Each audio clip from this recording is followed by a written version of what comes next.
My name is Margaret Rose Thompson, and this is the story I've never told anyone. Not my husband of 43 years before he passed. Not my surviving children. Not even the countless therapists who tried to help me understand why. I couldn't stop blaming myself for something that happened when I was just 22 years old. It was 1957, and I was the happiest young mother in all of Milwaukee. My baby boy, Timothy James, had been born on a snowy February morning, perfect in every way.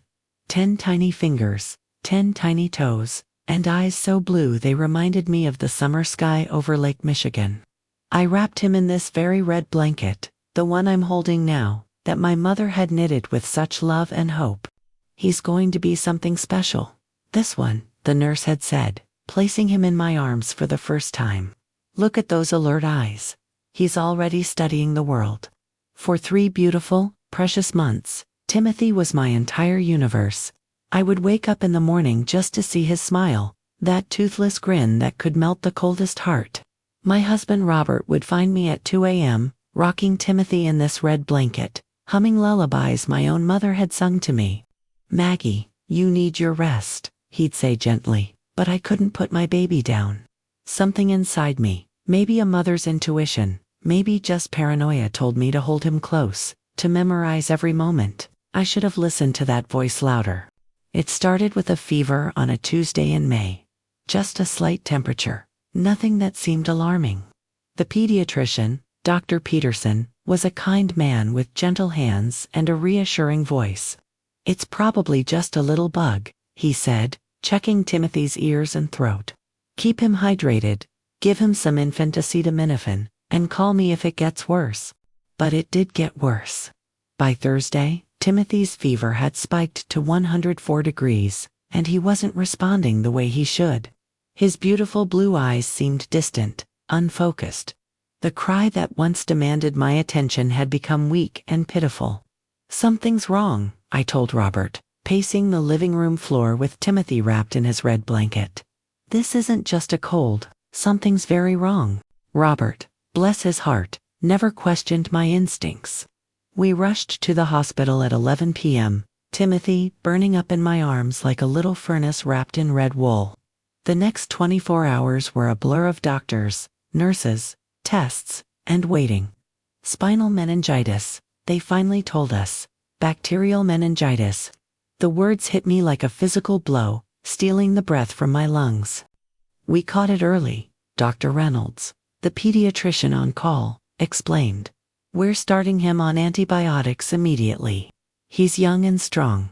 We have every reason to be hopeful." Hopeful. I clung to that word like a lifeline, sitting beside Timothy's tiny hospital bed. His red blanket tucked carefully around him as 4 tubes snaked from his little arms. I prayed harder than I'd ever prayed in my life. I made bargains with God that I'm still not sure I understood. "Please," I whispered into the darkness of that hospital room, "take anything from me, but don't take my baby. He's so little. He hasn't had a chance to live yet."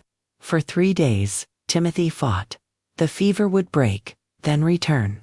He'd open his eyes and seem to see me, then drift away again. I never left his side, never changed out of the dress I'd thrown on when we rushed to the hospital. Robert brought me coffee and sandwiches I couldn't eat, held me when I cried, and somehow found the strength to be hopeful when I couldn't. On the 4th day, Saturday morning, May 18, 1957, at 6:23 a.m., my beautiful baby boy took his last breath wrapped in the red blanket my mother had made with such love. The silence that followed was the loudest sound I'd ever heard. "I'm so sorry," Dr. Reynolds said, his own eyes filled with tears. "We did everything we could. Sometimes, even when we catch it early, sometimes it's just too much for such a small body to fight." But all I heard was my own voice echoing in my head. "We caught it early, we caught it early, we caught it early." If we'd caught it early, why was my baby dead? That question has haunted me for 67 years. I blamed myself, of course. If I'd brought him in on Tuesday instead of calling the doctor, if I'd insisted on more tests when his fever first started, if I'd been a better mother, more attentive, more demanding of the medical staff. If the funeral was small. Timothy was buried in his red blanket, and I thought I'd never see it again. But Robert, knowing somehow what I needed even when I didn't, had asked the funeral director to make a copy. "So you'll always have a piece of him," he said gently, placing the identical red blanket in my arms. I've carried it with me ever since. The grief nearly destroyed me. For months, I couldn't get out of bed. I couldn't eat, couldn't sleep, couldn't bear to be around other people's healthy, living children. Every baby's cry I heard felt like an accusation. Every mother I saw in the grocery store seemed to be silently judging me, wondering what I'd done wrong to lose my child. Robert was patient, more patient than I deserved. He'd find me at 3 a.m., clutching Timothy's blanket and crying into the darkness. "It wasn't your fault, Maggie," he'd say over and over. "The doctors said it wasn't your fault, but I knew better. Mothers were supposed to protect their children. That's what we were made for." And I had failed at the most basic level. 2 years later, God blessed us with Sarah. Then came Michael. Then little Danny. 3 beautiful, healthy children who filled our house with laughter and chaos and joy. I loved them fiercely, but I was terrified every moment of every day that I'd lose them too. Every fever sent me into a panic. Every cough had me calling the doctor. Every time one of them was late coming home from school, I was certain something terrible had happened. Robert would find me standing at the window, holding Timothy's red blanket, waiting and worrying. "Mom, you're being overprotective again," Sarah would say when she was a teenager, rolling her eyes at my insistence that she call me the moment she arrived anywhere. She was right, but she didn't understand. How could she? How could I explain that her big brother had died in my arms, and that every day since then, I'd been terrified of failing again? The children grew up, as children do. Sarah became a nurse, perhaps influenced by all those hospital visits in her childhood. Michael became a teacher, patient and kind like his father. Danny followed his dreams to California, where he became a successful architect. They were good children, good adults, and they gave me grandchildren who filled my later years with purpose and joy. But there was always an empty chair at our dinner table, always a missing face in our family photos. People would ask, "How many children do you have?" And I never knew how to answer. 3, 4. Do you count the child you lost? Do you pretend he never existed? Do you put that burden of grief on a casual conversation? Usually, I said 3, but in my heart, I always counted 4. As the years passed, the acute pain of losing Timothy faded into a dull, constant ache. I thought I'd made peace with it. I thought I'd accepted that sometimes terrible things happen for no reason. That not everything that goes wrong is someone's fault. I was wrong. Last year, when the cancer diagnosis came, all those old feelings came rushing back. Why me? I asked the oncologist, a young woman barely older than Timothy would have been. I've been healthy my whole life. I've tried to be a good person, a good mother. Why is this happening? Dr. Martinez was kind but direct. Cancer doesn't discriminate, Mrs. Thompson. It's not a punishment or a judgment. It's just cells behaving badly. It's not your fault. Not your fault. The same words I'd heard 67 years ago. But lying here in this hospital bed, with the same antiseptic smell that took me back to 1957, holding the same red blanket that had wrapped my dying baby, I couldn't help but wonder, was this connected somehow? Had I done something, failed at something so fundamentally that life kept taking and taking from me? The night nurses here are kind. Jennifer, the one who works the overnight shift, reminds me so much of myself at that age.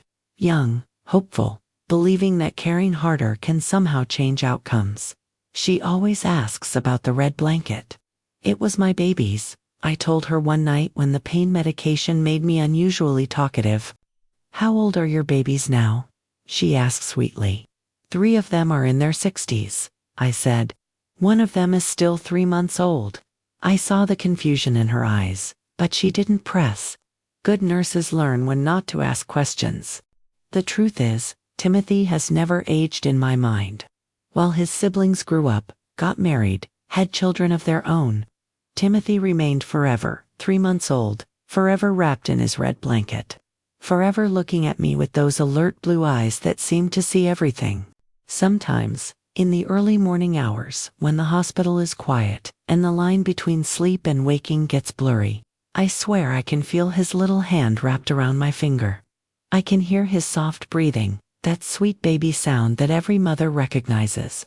"I'm sorry," I whisper to the darkness. "I'm so sorry I couldn't save you." Yesterday, Sarah came to visit. My beautiful daughter, now a grandmother herself, sat beside my bed and held my hand while I clutched Timothy's blanket. "Mom," she said gently, "you've carried this guilt for your entire life. Don't you think it's time to let it go?" "How can I let it go?" I asked. "He was my baby. I was supposed to protect him." Sarah was quiet for a long moment, and when she spoke again, her voice was thick with tears. "Do you blame me when my patients die, Mom?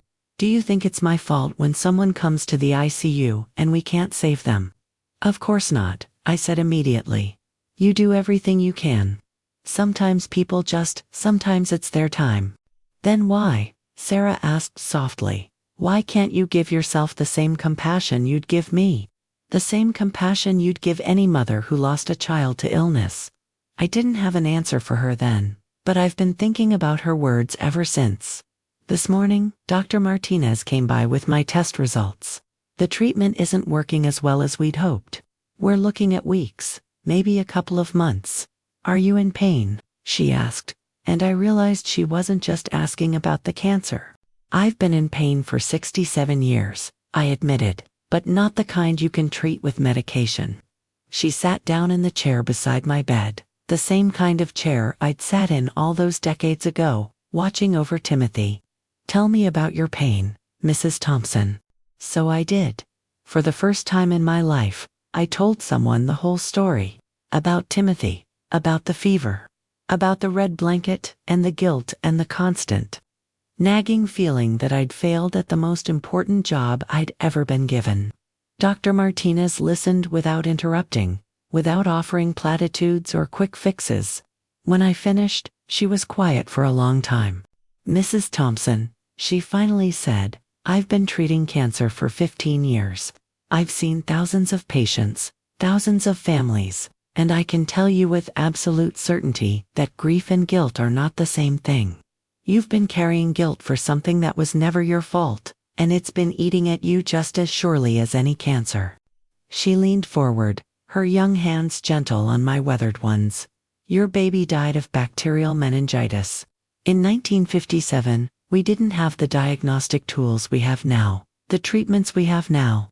Even today, with all our advanced medicine, we sometimes lose patients to meningitis. You did not kill your child. A terrible disease killed your child, and you did everything humanly possible to save him."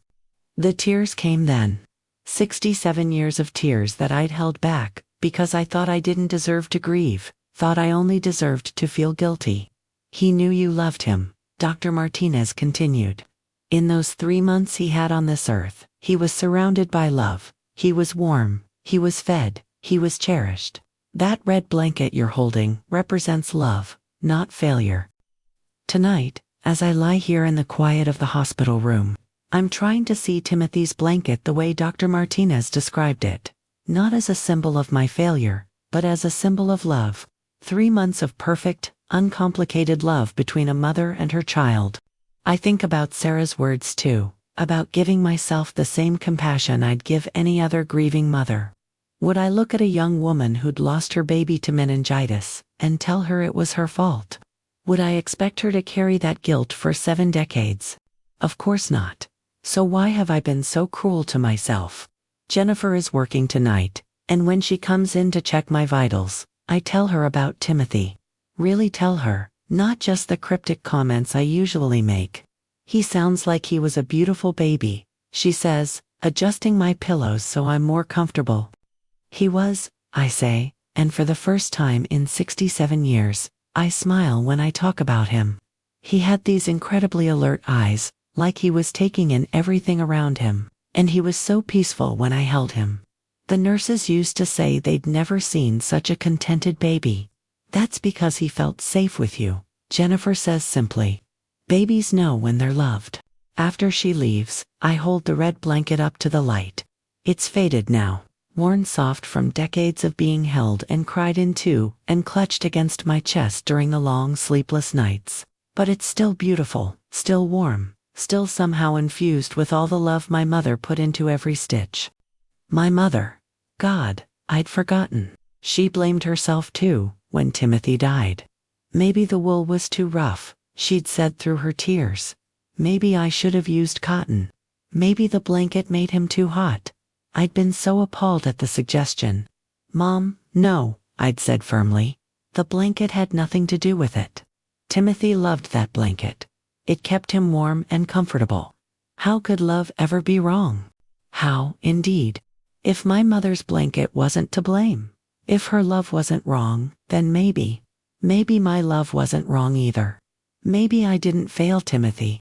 Maybe I just couldn't save him from something that was bigger than both of us, bigger than medicine in 1957, bigger than a mother's fierce protective instinct. Maybe loving him completely for 3 months was enough. Maybe it was everything. I close my eyes and, for the first time in 67 years, I let myself remember Timothy without the overlay of guilt and self-recrimination. I remember his first smile, the way he would calm down instantly when I picked him up, how he would grab onto my finger with surprising strength and hold on like he never wanted to let go. I remember the weight of him in my arms, solid and real and perfectly formed. I remember how his hair smelled like baby shampoo and innocence, how his little chest would rise and fall with each breath, how he would make soft sighing sounds in his sleep that sounded almost like contentment. I remember loving him with every fiber of my being, and I remember that he died knowing he was loved. Maybe that's enough. Maybe that's everything. Tomorrow, Sarah is bringing the grandchildren to visit. Little Emma, who's 8 now and full of questions about everything. Jake, who's 13 and trying so hard to be grown up but still likes to hold my hand when he thinks no one is looking. And baby Grace, who's just 6 months old and reminds me so much of Timothy with her alert, curious eyes. I think I'll tell them about their Uncle Timothy. Not the sad story of how he died, but the beautiful story of how he lived. How he was loved, how he brought joy, how he was perfect for every single day of his short life. And I think I'll tell them that sometimes, loving someone completely is the only job we have. We can't always protect the people we love from everything. We can't control illness or accidents or the 1,000 things that can go wrong in this uncertain world. But we can love them. We can love them with everything we have for as long as we have them. That's what I did for Timothy. That's what I did for Sarah, Michael, and Danny, even when my fear made me overprotective. That's what I've done for my grandchildren. Even though the old terror still whispers sometimes that love isn't enough. But maybe love is enough. Maybe love is everything. The red blanket is warm against my chest, and for the first time in 67 years, it doesn't feel like a burden. It feels like what it was always meant to be, a symbol of love. Carefully crafted by hands that wanted nothing more than to keep a precious child warm and safe. My mother's love, my love. Timothy's short but complete life. All of it wrapped up in soft red wool. All of it perfect in its own way. I think I can sleep now. Really sleep, without the dreams that have haunted me for so long. Dreams where I'm always running toward Timothy, but never fast enough. Always reaching for him, but never close enough. Tonight, I think I'll dream of holding him peacefully. Both of us wrapped in love and warmth, and the perfect contentment of a mother and child who belong together. Tonight, I think I'll dream of the way he looked at me in those first 3 months. Like I was his whole world, like I was enough. Because maybe I was. Maybe I always was.